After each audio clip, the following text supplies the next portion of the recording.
বিয়ের জন্য মেয়ে দেখতে গেছি, পছন্দ হইছে। পরের দিন শুনি মেয়ে বয়ফ্রেন্ডের সাথে পালাইছে। দ্বিতীয় মেয়ে দেখতে গেছি, গ্রামে ঢুকতে পারি নাই।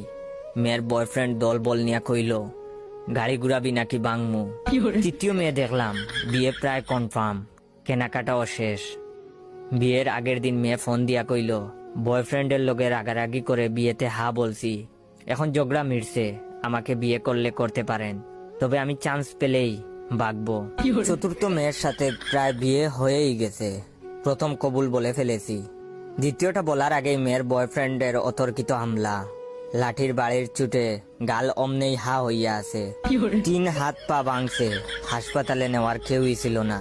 পঞ্চম মেয়েকে দেখতে আমাকে হাসপাতালে রেখেই বাপ মা মেয়ে দেখতে গেছে। মেয়ের বয়ফ্রেন্ড হাসপাতালে আইসা আমার বাকি পাটাও ভাঙছে। আপনারা আরো অ্যারেঞ্জ ম্যারেজের আশায় বইসা থাকেন, প্রেম কইরেন না।